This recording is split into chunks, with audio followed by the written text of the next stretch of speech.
Hello everyone, a very short video on this settings, undervolting and tuning for this z890 ASRock motherboard on a 275K CPU. So this system is not like fully 100% stable because of many reasons that I find it to be strange, and the main one is that sometimes it crashes, and it crashes especially when I set the lower power limit and I run vt3 Y cruncher stress test. It would actually crash after 3 hours, and I still haven't figured out why that is. And you have to understand that this channel that I have is also a kind of notepad for me to take track of what I do and what happens. So here you can see some scores.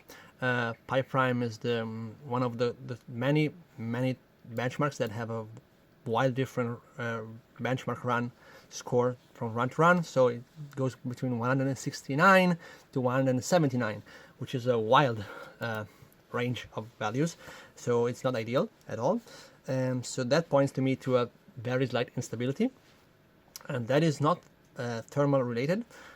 Even though I'm running on a 8 euros Chinese cooler, the reason the cooler is so good is that I lapped the hell out of it, and that made such a huge difference.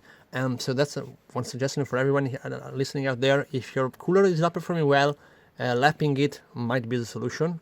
And again, this is I paid $10 for this, so 8 euros, and it's performing like it takes about 170 watts to sustain load, which means that the CPU doesn't throttle itself if I set the power limit to 170 watts, and so the system stays at about 95 degrees peak.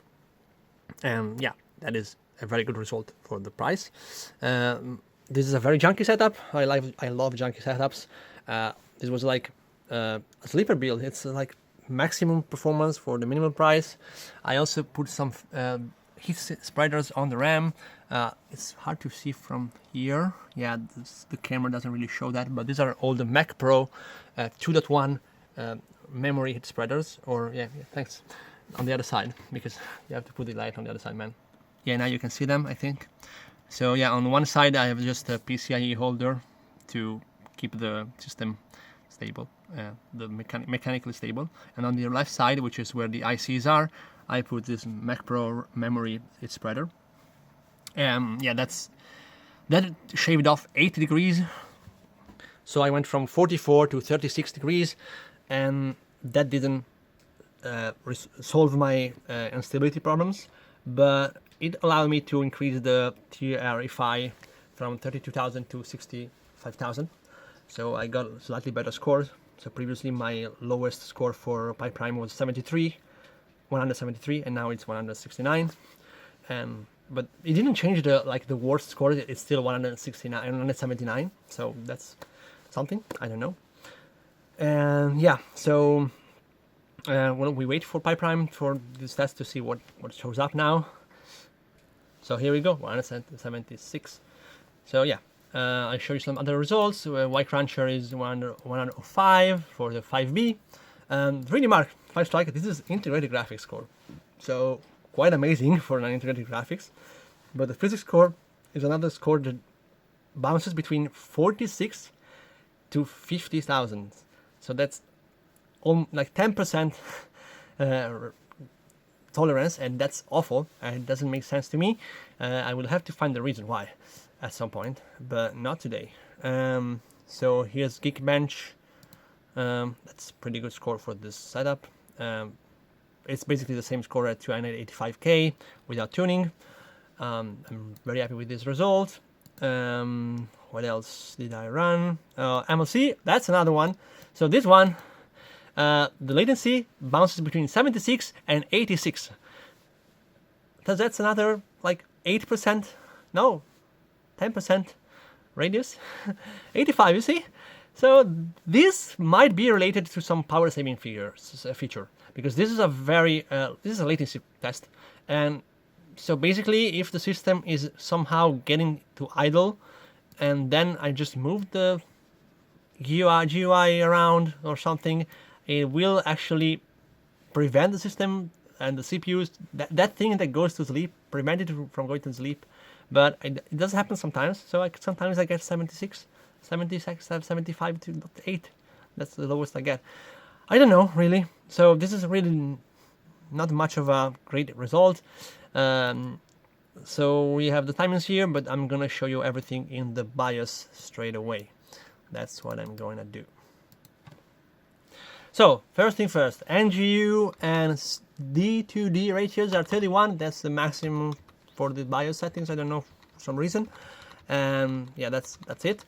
And then we have the power limits. Again, the system would crash earlier if I set the power limit to a lower value.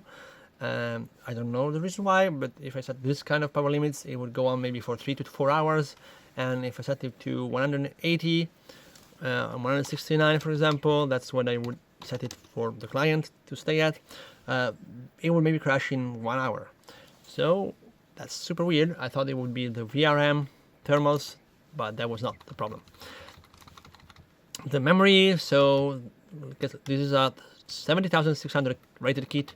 I just undervolted it and set the timings a little bit lower. So defaults for this are 48, and I set it to 45, 24 to TRCDW, 45 to TRP.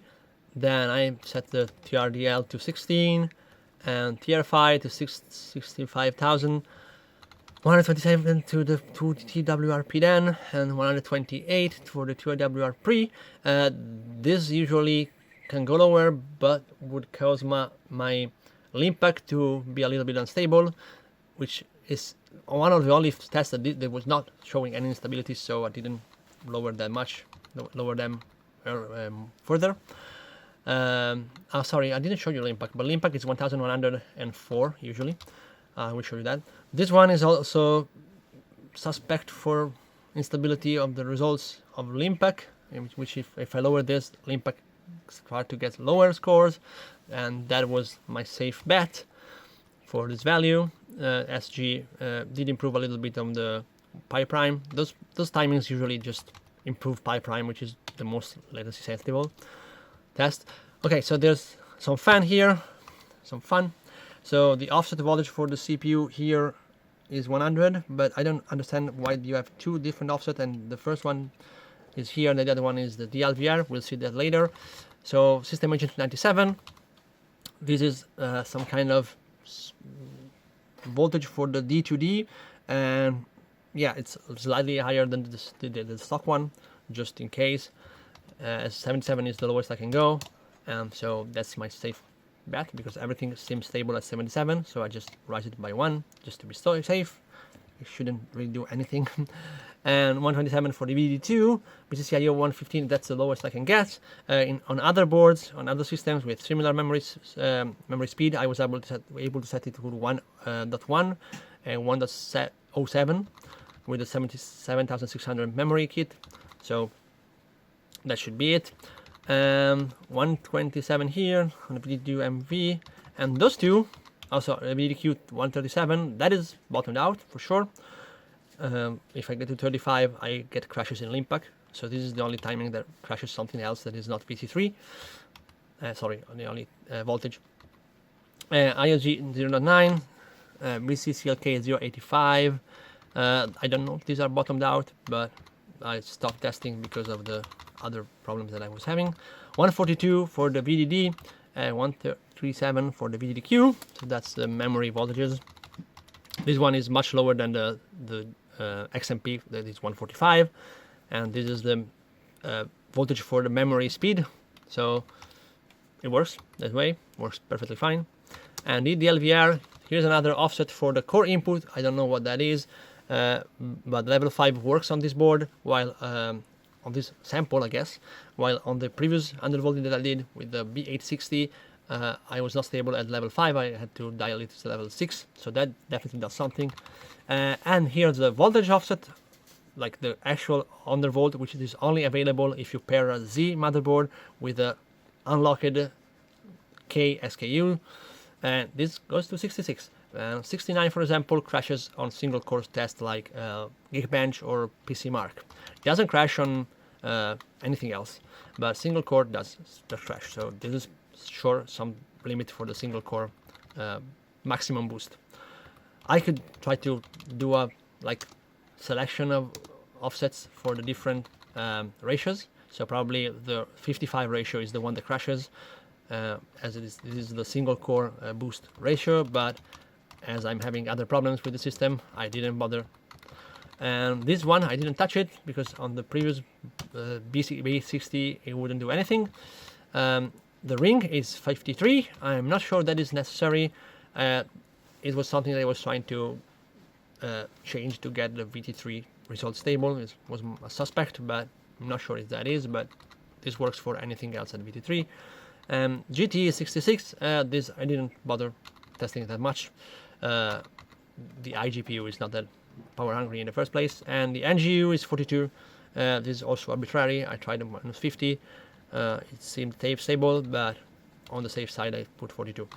So again, this is a half-baked undervolt, just work in progress, I guess. And the next system that I will do, I will try to improve it and see, and maybe find a reason for vt3 crashes. And that is all for the video thing. Ciao!